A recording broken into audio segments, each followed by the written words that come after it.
Hello बच्चों, welcome to रे classes online platform. और आज हम आपको जो जेई के पिछले कल 2 सितंबर को जेई का जो मेंस का पेपर हुआ उसमें दोनों शिफ्ट में जो क्वेश्चंस आए थे उसमें से कुछ क्वेश्चंस हम डिस्कस करेंगे। और इन क्वेश्चंस को डिस्कस करने का ये टारगेट हमारा ये है कि ये बताना कि ऐसा नहीं है कि क्वेश्चंस बहुत हवा आते हैं, वेरी डिफिकल्ट क्वेश्चन नहीं, ऐसा कुछ नहीं है। क्वेश्चंस आर वेरी एवरेज, केवल आपको पेशेंस के साथ क्वेश्चंस को अटेम्प्ट करना है। देखिए ये क्वेश्चन कल के पेपर में पूछा गया था शिफ्ट 1 में। क्वेश्चन ये था कि box 1 there is a box which contains 30 cards marked from 1 to 30 and box 2 contains cards 20 cards marked from 31 to 50.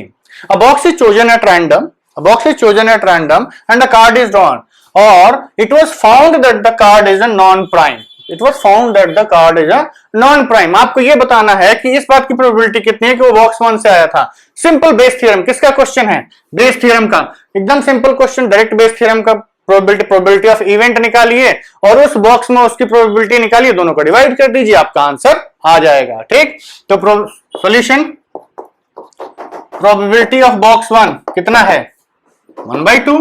यही प्रोबेबिलिटी ऑफ बॉक्स 2, दोनों बॉक्स इक्वली लाइकली हैं, तो दोनों की प्रोबेबिलिटी हाफ से पहला सिलेक्ट हो सकता है, हाफ से दूसरा सिलेक्ट हो सकता है। अब आता है कि probability of non prime given box B1। ये जब बॉक्स B1 से नॉन प्राइम आने की प्रोबेबिलिटी, तो पहले प्राइम काउंट कर लीजिए, तो क्या क्या है? 2 3 5 7 11 13 17 और 19 23 27। ठीक, टोटल आपके 10 प्राइम्स आए। तो 10 प्राइम्स हैं तो नॉन प्राइम्स कितने हो गए? नॉन प्राइम्स 20 हो गए। टोटल 30 थे, 10 प्राइम तो 20 कैसे हो गए? नॉन प्राइम्स तो 20, और टोटल कितने ऑब्जेक्ट्स हैं? 30, तो 2/3। अब probability of non prime from box 2। अब बॉक्स 2 में प्राइम्स कितने हैं? प्राइम्स हैं आपके 31 37 41 47 एंड 43, 5। ये 5 आपके हैं, तो टोटल कितने नॉन प्राइम हुए? 20 कार्ड हैं, 5 प्राइम है, तो टोटल 15 नॉन प्राइम, तो 15/20। ये हो गया आपको probability of n non prime given B2, probability of non prime given B1, और दोनों के B1 B2 की प्रोबेबिलिटी पता है, तो प्रोबेबिलिटी ऑफ नॉन प्राइम कितना आएगा? Probability of non prime half probability of box B1 into probability of non prime given box B1, that is 2/3 plus probability of, मतलब देखिए नॉन प्राइम आने के चांसेस क्या है? या तो बॉक्स 1 सेलेक्ट हो जाए और उस पहले तो वो सेलेक्ट हो, हाफ से वो सेलेक्ट हुआ, और 2/3 से उसमें से नॉन प्राइम आ जाए, फिर 1/2 से दूसरा बॉक्स सेलेक्ट हो और 15/20 से उसमें नॉन प्राइम आ जाए। कितना हो गया? 3/4। ठीक, तो ये आ गया आपका 1/2 इंटू 3/4। तो therefore probability of B1 given non prime, ये आपको पूछा गया है। Probability of B1 given non prime कितना आएगा? भैया जो B1 से आया था ये B1 वाला है, इसको न्यूमरेटर में रखो, टोटल से डिवाइड कर दो। ठीक, तो चलिए ये आपका आएगा 1/2 into 2/3 divided by 1/2 into 2/3 plus 1/2 into 3/4। ये 2 कटा, ये 2 कटा, और बाकी कुछ नहीं कट रहा, तो ये आपका आ गया 1/3 डिवाइडेड बाई 1/3 प्लस 3/8। /ऊपर नीचे 24 से मल्टीप्लाई कर दो, तो ये आ जाएगा 24 इंटू 3 8, 24/3 इज 8। ये आपका आएगा 24 8 plus 8 3 24, 3 3 9, 9 8 17, 8/17 should be your answer. ठीक, सिंपल, 1 मिनट में आप इस क्वेश्चन को कर सकते थे, हमें तो बताना पड़ा, समझाना पड़ा, इससे थोड़ा टाइम ज्यादा लग सकता है। Give me some time to clear up the board and write down the next question. ठीक है बच्चों, तो जो नेक्स्ट क्वेश्चन है वो आपके सामने बोर्ड पे लिखा हुआ है। हम बार बार बच्चों से बोलते हैं कि बच्चों स्टैटिस्टिक्स और रीजनिंग, इसको बच्चे एकदम नेग्लेक्टेड टॉपिक छोड़ते हैं, एग्जाम छोड़ दो, पढ़ना ही नहीं है भैया। ये देखिए कि इस टॉपिक को आप एक दिन पढ़िए, एक क्वेश्चन डेफिनेटली पूछा जाता है और वो डेफिनेटली हो भी जाता है। बहुत आसान क्वेश्चंस आते हैं, सिंपल। कॉन्ट्रापॉजिटिव लिखना है इस स्टेटमेंट का, ये स्टेटमेंट P, ये स्टेटमेंट Q। कौन सी दो स्टेटमेंट? एक स्टेटमेंट है I will reach the station on time, और दूसरा स्टेटमेंट है I will get the train. तो निगेशन क्यू अभी क्या है, P इंप्लाइज Q है, आपको कॉन्ट्रा पॉजिटिव लिखना है तो negation Q implies negation P, बस इसका निगेशन। लॉजिक मैथमेटिक्स में इंग्लिश की लैंग्वेज के लॉजिक मत लगाना कि इंग्लिश में ऐसा if I don't reach this catch the train it means that I did not reach on the station at time, ऐसा नहीं होता है। इट मींस नहीं, सीधा क्वेश्चन का निगेशन इसका बनाओ, निगेशन इसका बनाओ, this implies this. Negation Q, if I will not get the train, then I will not reach the station on time. Simple. और निगेशन इसके क्वेश्चंस तो चेक, ऑप्शंस भी चेक करने आसान होते हैं। ऑप्शंस इसके कैसे थे, पहला दो ऑप्शंस थे जिसमें आई will not get the train, I will not get the train था, दो में I will get the train था, तो पहले वाले का तो कॉन्ट्रा पॉजिटिव है, निगेशन किया ही नहीं, तो वो दो ऑप्शंस पहले ही एलिमिनेट हो गए। एक में कैच द ट्रेन था, एक में did not catch the train था, तो जो इसमें can not catch the train था वही कर दीजिए आप, ठीक है। तो इसका आंसर है if I will not get the train then I will not reach station in time, ठीक है। चलिए let's move on to the next question, ठीक है बच्चों। एक और क्वेश्चन बोर्ड पे लिखा हुआ है इंटीग्रेशन के, एकदम बेसिक क्वेश्चन है, देखिए कॉन्फिडेंस रखिए, क्वेश्चन इतने आसान पूछे जा रहे हैं कि आप सोच भी नहीं सकते। इंटीग्रेशन क्या है, इसमें तो इंटीग्रेशन है भी नहीं, सिर्फ मॉडुलस के प्रॉपर्टीज आपको पता होनी चाहिए।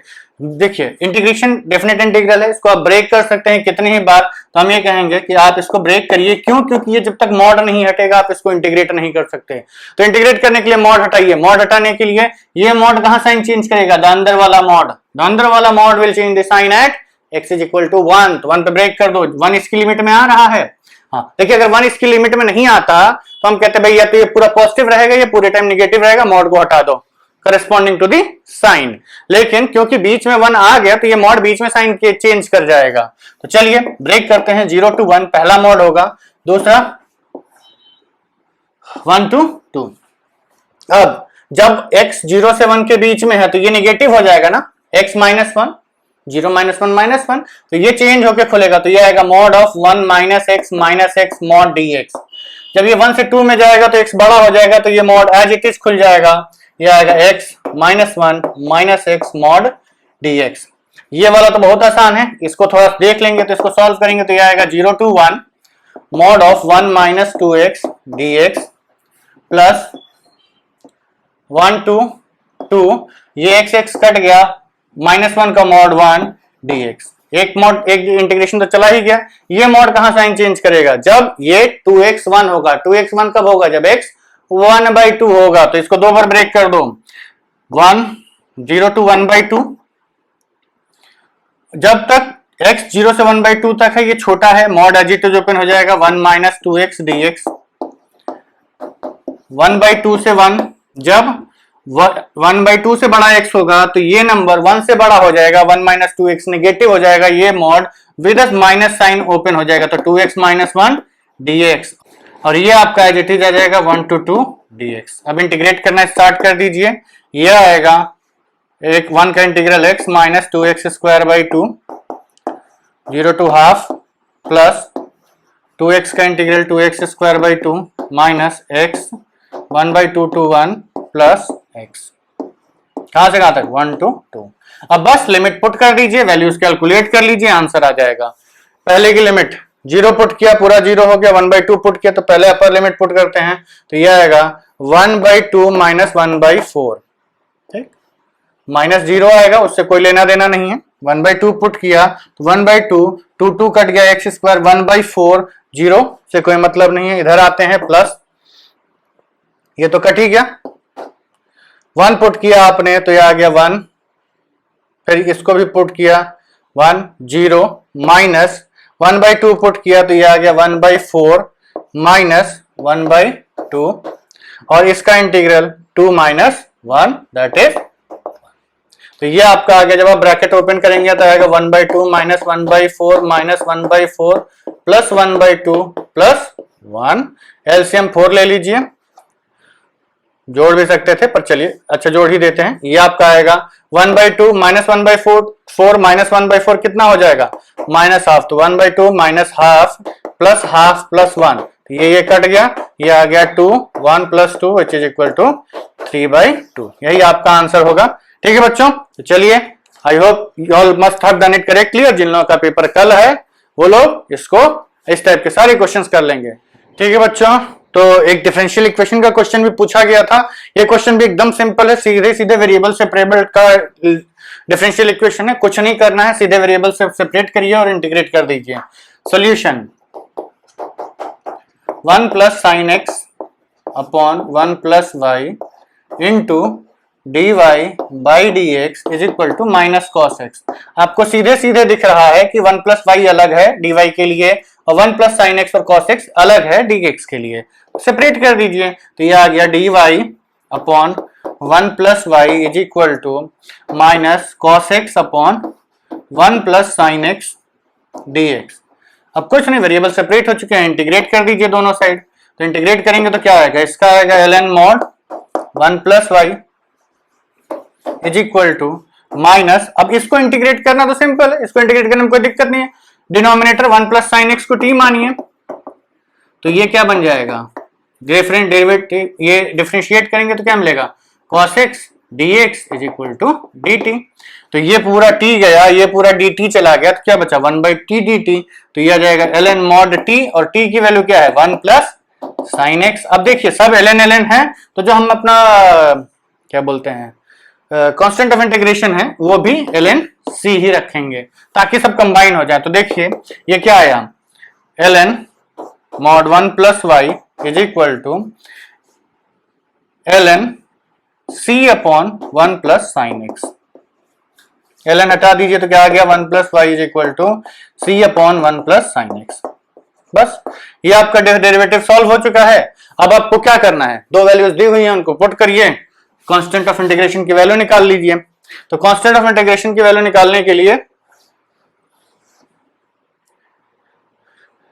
पॉइंट दिया है आपको, x को 0 पुट करने पर y की वैल्यू कितनी आ रही है 1, x को 0 पुट कर दीजिए और y को 1 पुट कर दीजिए, तो यह आएगा therefore 1 plus 1 is equal to c upon 1 plus sine 0 is 0, तो c की वैल्यू क्या आ गई, c की वैल्यू 2 आ गई। तो देयरफॉर क्या इक्वेशन बना 1 plus y is equal to 2 upon 1 plus sine x. A क्या है, a is y pi at a, sorry a is y value of y at pi, तो y की जगह सॉरी x की जगह पाई पुट करिए और y की वैल्यू निकाल लीजिए। तो यह आ गया आपका, this implies that 1 plus y is equal to 2 upon sine 0 0 था तो 2 पाई भी, साइन पाई भी 0 ही आएगा, अरे 0 होता ही है बेसिकली वो, तो ये आ गया 2 अपॉन 1 और y की वैल्यू कितनी आ गई 2 माइनस 1 1। तो यही आपका a है, y at pi is a। अब आपको एक और चीज डेटा दिया हुआ है कि dy by dx at x is equal to pi is equal to b, तो dy by dx निकाल लो पहले। तो dy by dx इसको उधर लाने की जरूरत नहीं है नेसेसरली, क्योंकि सॉल्व करने वो वैसे भी इसका डेरिवेटिव 0 ही होना है। तो dy by dx करेंगे तो इसका डेरिवेटिव 0 कहां गया, हाँ इसका derivative 0, dy by dx is equal to nx to the power n minus 1, यही वेरिएबल है, तो ये आएगा minus 2 upon 1 plus sine x का whole square into derivative of sine x is cos x. अब dy by dx at x equal to pi निकाल लीजिए, तो x इक्वल टू पाई पे क्या आएगा माइनस 2, अभी भी साइन पाई 0 ही रहेगा, तो 1 into cos pi is minus 1 which is equal to 2। तो ये कॉमा बी क्या बना आपका, ये कॉमा बी आपका बना 1,2, यही आपका आंसर है। ठीक है, एक सिंपल सा मैक्सिमम मिनिमा का क्वेश्चन पूछा गया था कि आपको बता, एक फंक्शन दिया गया था और बोला गया था कि इसके मैक्सिमम मिनिमा के कितने पॉइंट्स होंगे या क्या क्या पॉइंट्स होंगे। सिंपल है, मैक्सिमम मिनिमा कैलकुलेट करने के लिए हम क्या करते हैं, फंक्शन को डिफरेंशिएट करते हैं, डेरिवेटिव को 0 करते हैं, जहां जहां डेरिवेटिव 0 होता है वो या तो पॉइंट ऑफ मिनिमा, मैक्सिमा या क्रिटिकल पॉइंट्स होते हैं। देख लिया जाएगा डेरिवेटिव का साइन चेक करके। तो पहले हम एफ डैश एक्स कैलकुलेट करते हैं, तो एफ डैश एक्स की वैल्यू क्या आएगी -3/4 into 4x cube minus 8 into 3x square minus 45/2 into 2x और इसका तो डेरिवेटिव 0 हो गया। तो ये 4 कट गया, ये 2 कट गया, कितना बचा minus 3x cube minus 24x square minus 45x। पूरे में से 3x कॉमन जा रहा है, माइनस 3x कॉमन ले लीजिए तो ये कितना बचा x स्क्वायर और ये 3 24 प्लस 8x और minus 15 sorry plus 15 minus common ले लिया है। अब ये फैक्टराइज हो जाएगा, 5 3 15 5 प्लस 3 8, ये क्या आएगा minus 3x into x plus 5 into x plus 3 derivative dy by d x f dash x equal to 0 implies x equal to कितना, या तो 0 हो जाए या -5 हो जाए या -3 हो जाए। अब डेरिवेटिव का साइन चेक कर लीजिए। डेरिवेटिव का साइन चेक करने के लिए नंबर्स को आप नंबर लाइन पे प्लॉट करिए, वेवी कर्व मेथड का यूज करिए। तो सबसे पहले देखिए ये जो फंक्शन है आपका, इसमें डेरिवेटिव जो है, डेरिवेटिव में बाहर -3x है ना, मतलब आप यहाँ x कुछ भी पुट करिए ये नेगेटिव हो जाएगा अगर सब पॉजिटिव हो रहे हो तो। आपने 0 से बड़ा कुछ भी नंबर पुट किया, ये पॉजिटिव ये पॉजिटिव ये पॉजिटिव -3 नेगेटिव नंबर नेगेटिव, तो पहले नेगेटिव आएगा फिर पॉजिटिव आएगा फिर नेगेटिव आएगा फिर पॉजिटिव आएगा। अब मैक्सिमम मिनिमा चेक कर लेते हैं। तो डेरिवेटिव क्या कर रहा है इसका, इधर डेरिवेटिव पॉजिटिव नेगेटिव मैक्सिमा, ठीक, इधर negative positive minima positive negative maxima, तो 3 मिले मैक्सिमा मिनिमा। -5 और 0 पे मैक्सिमा है, 3 पे मिनिमा है। आंसर क्या हुआ -5 -3 and 0। These are the 3 points of minima and maxima of the given function. ठीक है बच्चों, तो ये कुछ क्वेश्चंस थे आपके आईटीजे के पेपर में 2 सितंबर को पूछे गए। इन क्वेश्चंस को देख के आपको ये पता चल गया होगा क्वेश्चंस डिफिकल्ट नहीं आ रहे। हाँ, कल का पेपर थोड़ा मैथमेटिक्स का लेंदी जरूर आ गया था, बट क्वेश्चंस थे बड़े आसान। ठीक, तो टारगेट क्या रखिएगा, जितने आसान क्वेश्चंस हो डेफिनेटली करने हैं, जब एवरेज है वो भी डेफिनेटली करने हैं, और फिर टाइम बचे तो कठिन वाले कर लीजिएगा। Time management is the most important thing. ठीक है, see you in the next video, bye bye.